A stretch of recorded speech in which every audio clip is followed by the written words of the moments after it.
Assalamualaikum students, welcome to Funds Academy with lecture number 30. Baba, in this lecture we have to prove that Cp is greater than Cv.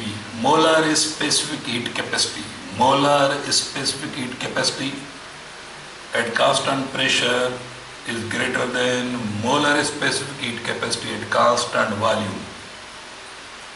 तो तवा ये लिखो Cp greater than Cv और difference between माना ही value in का वधिक तो पो फर्क केड़ो बिनी में Cp माइनस Cv में डिफरेंस केतरो R जेतरो यूनिवर्सल गैस कांस्टेंट जे वैल्यू जेतरो डिफरेंस आ ओके एंड बेसिकली सो त असां वटि हिकिड़ा ॿ सिलेंडर आहिनि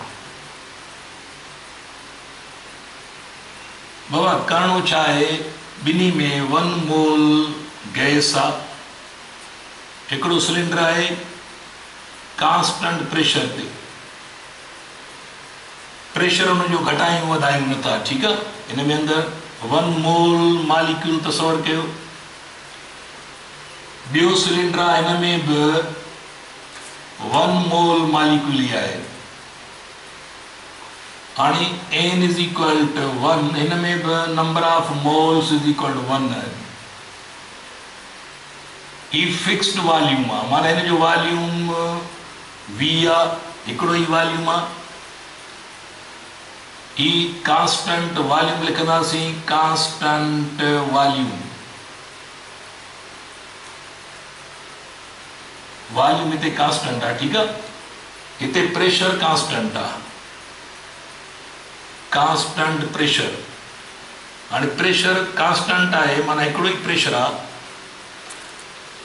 करणो छा आहे कांस्टेंट प्रेशर ते ऐं कांस्टेंट वॉल्यूम ते हिकु मोल मालिक्यूल जो 1 केल्विन वधाइणो आहे माना ॿिन्ही जो टेम्परेचर सिलेंडरनि जो 1 केल्विन वधाइणो आहे ॿिन्ही सिलेंडरनि में 1 मोल मालिक्यूल पियल आहिनि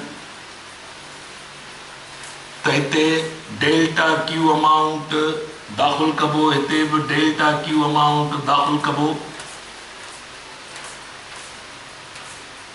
मक़सद कहिड़ो करणो आहे मक़सद ही करणो आहे टेम्परेचर में चेंज आणणी आहे केतिरी 1 केल्विन उन लाइ ॿिन्ही सिलेंडरनि खे हीट सप्लाई करणी आहे ॿिन्ही सिलेंडरनि में 1 मोल मालिक्यूल तसवर कयो ऐं ख़बर आहे तव्हांखे त टेम्परेचर वधाइण लाइ हीट दरकार हूंदी आहे हाणे कांस्टेंट प्रेशर ते भी हीट था सप्लाई कयूं कांस्टेंट वॉल्यूम ते भी त गैसेस जा ॿ वैल्यू हूंदा आहिनि मोलर स्पेसिफिक हीट कैपेसिटी जा मोलर स्पेसिफिक हीट कैपेसिटी पोइ हिते पढ़ी आयो amount of heat required to raise the temperature of 1 mole molecules of any gas कंहिं बि गैस जे 1 मोल मालिक्यूल जो 1 केल्विन वधाइण लाइ जेको हीट जो अमाउंट खपंदो उनखे उनजी मोलर स्पेसिफिक हीट कैपेसिटी चइबो ओके त हाणे हिते जेका हीट दाख़िल थींदी बाबा जीअं त हिते प्रेशर कांस्टेंट आहे लाज़मी आहे हिते पिस्टन मथे वेंदो माना का ही आइसोबेरिक प्रोसेस आहे ही आइसोकोरिक प्रोसेस आहे असां आइसोबेरिक ऐं आइसोकोरिक ते था हीट सप्लाई कयूं हिते पिस्टन मथे वेंदो माना वर्क बि थींदो पर हिते वर्क न थींदो हिते जेको वर्क थींदो हिन सिलेंडर में जेको वर्क थींदो कांस्टेंट प्रेशर ते वॉल्यूम चेंज थींदो पोइ हिते पढ़ी आहे आइसोबेरिक में हिते यादि रखे छॾियो त हिते माना वर्क इज इक्वल टू 0 आहे पिस्टन फिक्स आहे हिते त हाणे हिते जेको अमाउंट दाख़िल थींदो पिस्टन मथे थींदो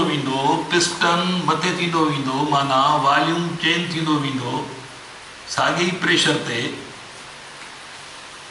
त पोइ लाज़मी आहे जीअं पिस्टन मथे वेंदो त टेम्परेचर जल्दी इंक्रीज कोन थींदो उन करे हिते वधीक अमाउंट दाख़िल थींदो छाकाणि जो कुझु अमाउंट इंटरनल एनर्जी वधाइण में कमी ईंदो डेल्टा यू बि इंक्रीज थींदी ऐं प्लस हिते वर्क बि थिए थो वॉल्यूम चेंज थी वेंदो माना हिकु केल्विन वधाइण लाइ हिते वधीक अमाउंट हीट खपंदो, पर हिते वर्क थिए ई कोन थो, उन करे थोरी हीट ते हिते 1 केल्विन वधी वेंदो, हिते वधीक अमाउंट घुर्बल आहे। त मोलर स्पेसिफिक हीट कैपेसिटी जो वैल्यू कांस्टेंट प्रेशर ते वधीक हूंदो, कांस्टेंट वॉल्यूम ते घटि हूंदो। ॿिन्ही में फ़र्क़ु जेको हूंदो उहो यूनिवर्सल गैस कांस्टेंट जेतिरो हूंदो। त पाण खे इहा शइ प्रूव करणी आहे बाबा, त कांस्टेंट प्रेशर ते अमाउंट ऑफ हीट वधीक खपंदो आहे for to raise 1 kelvin temperature of 1 mole molecules as compare to same amount of rise in temperature of 1 mole molecule at constant volume. Okay? जो प्रूव कयूं असांजी ख़बर आहे, since we know that molar specific heat capacities यानी C is equal to delta Q upon N delta T,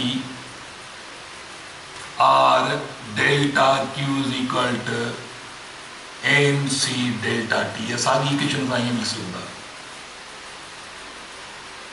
ठीकु आहे। हाणे constant pressure ते था हीट सप्लाई कयूं, therefore heat supplied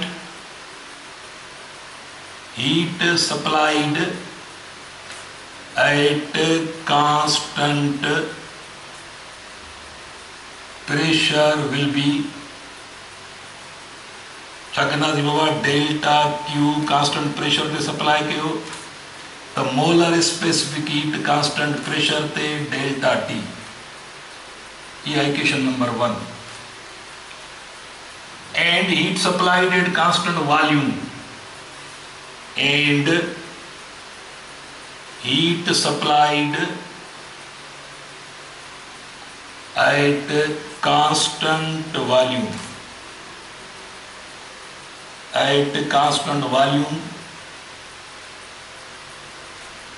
is delta Q असां V ॾींदासीं। हाणे यानी मोलर स्पेसिफिक हीट कैपेसिटी और फॉर्मूला इस्तेमाल कांस्टेंट प्रेशर ते P ॾींदासीं, कांस्टेंट वॉल्यूम ते हाणे V ॾींदासीं, is equal two N।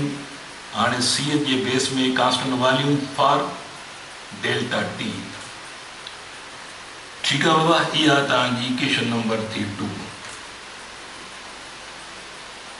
Okay, molar specific heat capacity जो फॉर्मूलो असां हिन फॉर्म में लिखियो आहे, कांस्टेंट प्रेशर ते हीट सप्लाई था कयूं कांस्टेंट वॉल्यूम ते, त पोइ मोलर स्पेसिफिक कांस्टेंट प्रेशर ते सिंबलाइज कबी, मोलर कांस्टेंट वॉल्यूम ते सिंबलाइज कबी। Okay, next step, now applying first law of thermodynamics. Now applying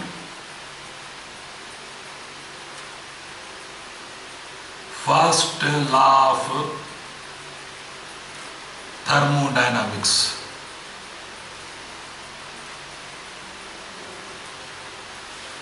Delta Q amount of heat supplied is equal to sum of increase in internal energy plus work done by the system। ठीक है? Therefore heat supplied at constant, लिखूंगा, heat supplied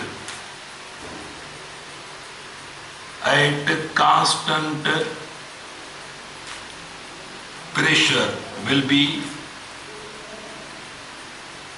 delta Q is equal to constant pressure te baba delta U man isobaric process te constant pressure te supply kabi ta internal energy vadandi plus work done thindo is equal to work done, पर असांखे ख़बर आहे त since work done is equal to isobaric process आहे, जीअं त constant pressure आहे त प्रेशर कांस्टेंट ते वॉल्यूम चेंज थींदो आहे। इहा तव्हांखे ख़बर आहे त पोइ कांस्टेंट प्रेशर ते हीट सप्लाई कयूं था त इंटरनल एनर्जी बि वधंदी सिस्टम जी, ऐं प्लस कांस्टेंट प्रेशर ते वॉल्यूम चेंज थो थिए पियो, माना पी डेल्टा वी लिखंदासीं। ओके, ठीक है बाबा, ताणी असांजी इहा ख़बर आहे सिंस वरी P V is equal to N R T त पोइ प्रेशर त कांस्टेंट आहे, वॉल्यूम थो चेंज थिए त वॉल्यूम चेंज करण जो रीज़न छा आहे? टेम्परेचर जो चेंज थियणु। त एन आर सां टेम्परेचर डेल्टा आणंदासीं त चेंज थो थिए पियो। ठीकु आहे, हाणे हीअ कंडीशन आहे त तव्हां हिते रिप्लेस करे इहो कानून लिखो। Therefore, heat supplied at constant pressure is equal to बाबा delta U plus N R delta T. Okay, त यूनिवर्सल बाबा जेको इक्वेशन ऑफ स्टेट या गैस लॉ जेको आहे यूनिवर्सल गैस लॉ। ओके, त हिते ॾिसो हिन अरेंजमेंट में आणो आहे कांस्टेंट प्रेशर ते वॉल्यूम थो वधे त असां वॉल्यूम में हिते चेंज आणंदासीं, पर उहा वॉल्यूम में चेंज छो ईंदी? छाकाणि जो अंदरि इंटरनल एनर्जी वधे, टेम्परेचर वधी थो वञे, त टेम्परेचर वधण जे करे थो वॉल्यूम चेंज थिए। हाणे बाबा इहा इक्वेशन थी तव्हांजी 3। हाणे तव्हां छा कंदो? अच्छा, इहो त थियो वञी कांस्टेंट प्रेशर ते, पर कांस्टेंट वॉल्यूम ते लॉ अप्लाई कयो and heat supplied at constant volume will be isochoric process. आणी वरी असां कांस्टेंट प्रेशर ते हीट सप्लाई कई, पर कांस्टेंट वॉल्यूम ते छा थींदो? हिते वर्क इज इक्वल 0 आहे, उन करे रुगो इंटरनल एनर्जी इंक्रीज थींदी, डेल्टा यू उहा ई रुगो इंक्रीज थींदी। त फर्स्ट लॉ ऑफ थर्मोडायनेमिक्स था अप्लाई कयूं, कांस्टेंट वॉल्यूम ते इज इक्वल टू सिर्फ़ु ऐं सिर्फ़ु इंटरनल एनर्जी इंक्रीज थींदी, वर्क 0 आहे। त कांस्टेंट वॉल्यूम ते छा थींदो बाबा? सिर्फ़ु इंटरनल एनर्जी इंक्रीज थींदी। ओके, त यानी heat supplied at constant volume में सिर्फ़ु इंटरनल एनर्जी इंक्रीज थींदी। इहा इक्वेशन नंबर 4। हाणे बाबा तव्हां इक्वेशन नंबर 3 खे यूज़ कयो। हाणे पुट वैल्यूज़ कंहिंजो डेल्टा यू जो वैल्यू पुट कयो इक्वेशन नंबर 3 में, ऐं ॿियो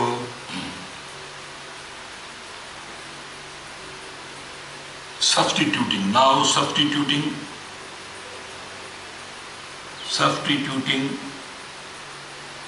the values of delta QP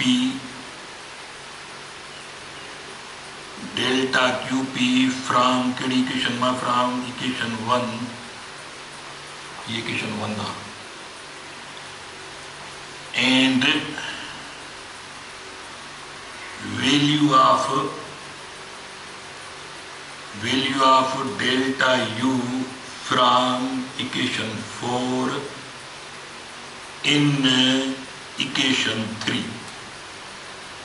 इन 3 इक्वेशन में इक्वेशन नंबर माना जेको 3 इक्वेशन आहे इन में पुट कयो डेल्टा यू जो वैल्यू जेको छा जो जेको बराबरि आहे डेल्टा क्यू वी जे, ऐं डेल्टा क्यू पी जो वैल्यू जेको बराबरि आहे इक्वेशन 1 मां वरी डेल्टा क्यू पी जो वैल्यू इक्वेशन नंबर 1 मां जेको बराबरि आहे N C P delta T जे।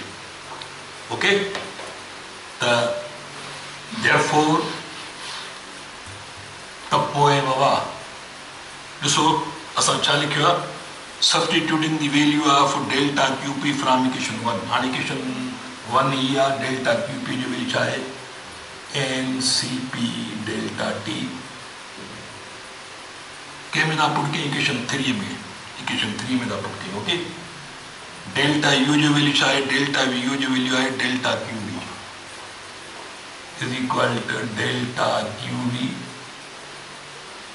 Plus N R delta T, N R delta T. Okay, again हाणे वरी डेल्टा क्यू जो वैल्यू इक्वेशन नंबर 2 थी बाक़ी रहे. Again from equation 2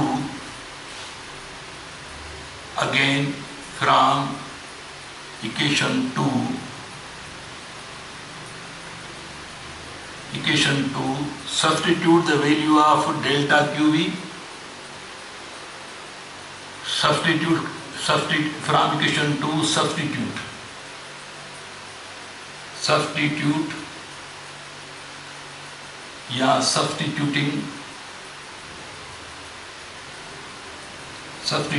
the value of delta QV in above equation, delta QV in above equation. बाबा ये माना. Therefore the पोछा थींदो NCP डेल्टा T बराबर डेल्टा QV जो चाहे ये है बाबा NCP equation 2 sorry NCV delta T plus NR delta T. Equation 2 जो वैल्यू बाबा असां सब्स्टिट्यूट कयो. Again from equation 2 substitute the value of delta QV. Delta Q जो वैल्यू इन इक्वेशन 2 मां डेल्टा Q जो वैल्यू अब इक्वेशन में substitute कयो त हिते असां ही वैल्यू रखियो आहे जेको हिनजो आहे. ओके हाणे थोड़ी कैलकुलेशन कयो.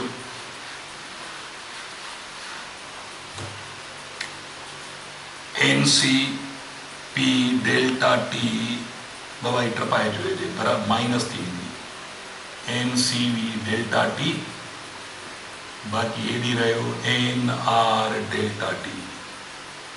ओके हिते तव्हां CP माइनस CV अलग कर छॾियो. बाकी कॉमन वैल्यू N हिते बाय डेल्टा T हिते by N delta T is equal to NR delta T. Okay तो बाबा N में कैंसिल डेल्टा T में कैंसिल बाकी CP minus CV is equal to R. जो ही प्रूव थी इनके तव्हां हीअं लिख सघो था R CP is greater than CV. छाकाणि ॿिन्ही में डिफरेंस R जे बराबर आहे. मतलब है तो ये वैल्यू वधीक है CP जो कंहिंखां CV खां. ताणी केतिरो डिफरेंस आहे ॿिन्ही में CP ऐं CV में डिफरेंस ॾिसंदासीं त उहो 8.314 जॉल जेतिरो आहे. माना हाणे ज़हन में रखो याद रखो त कांस्टेंट प्रेशर ते बाबा कांस्टेंट प्रेशर ते ऐं कांस्टेंट वॉल्यूम ते जेकॾहिं प्रेशर तव्हांजो कांस्टेंट आहे हेॾे वॉल्यूम कांस्टेंट आहे.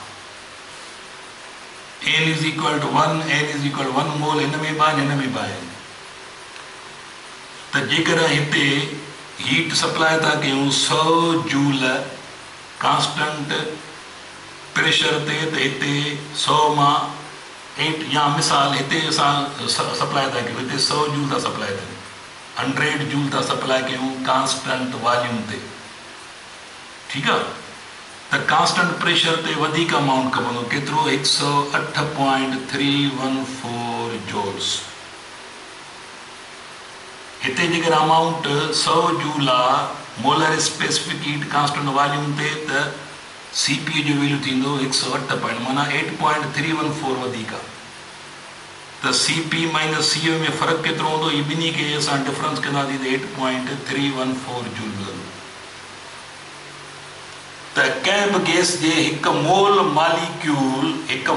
मालिक्यूल जो हिकु केल्विन कांस्टेंट प्रेशर ते वधाईंदो ऐं कांस्टेंट वॉल्यूम ते वधाईंदो त ॿिन्ही सिलेंडरनि खे डिफरेंट अमाउंट ऑफ हीट खपंदो. कांस्टेंट प्रेशर ते जेका हीट वधीक अमाउंट एतिरो खपंदो. हिते 100 जूल तो खपे कांस्टेंट वॉल्यूम ते, त कांस्टेंट प्रेशर ते 8.314 वधीक माना 108.314 जूल खपंदो। ठीकु आहे बाबा। त इहो तव्हांजो प्रूफ त CP is greater than CV। त केतिरो फ़र्क़ु आहे CP ऐं CV में बाबा? त कांस्टेंट प्रेशर ते वधीक चङो ते वर्क बि थिए थो, 8.314 जूल हीट वधीक खपंदी आहे as compare to for same purpose, माना साॻी पर्पज़ लाइ हिकु केल्विन हिकु मोल मालिक्यूल जो वधाइण लाइ कांस्टेंट वॉल्यूम ते वरी 8.314 जूल घटि हीट खपंदी। होॾे 8.314 वधीक, मिसाल कांस्टेंट वॉल्यूम ते 100 जूल खपी आहे त हेॾे थोरो अमाउंट वधीक, केतिरो अमाउंट, हीउ अमाउंट, उहो हिन में एड थींदो त 108.3। ओके, त इहो तव्हांजो बाबा। त हिनखे वरी थोरो प्रैक्टिस में हाणे तव्हां हिन इक्वेशन खे, हिन रिलेशन खे सेटिस्फाई कजो। इहो तव्हांजो कमु हाणे होमवर्क आहे। पंहिंजो ख़्यालु कजो। असां हाणे वरी ॿिए लेक्चर सां तव्हां सां गॾु हूंदासीं। अल्लाह हाफ़िज़।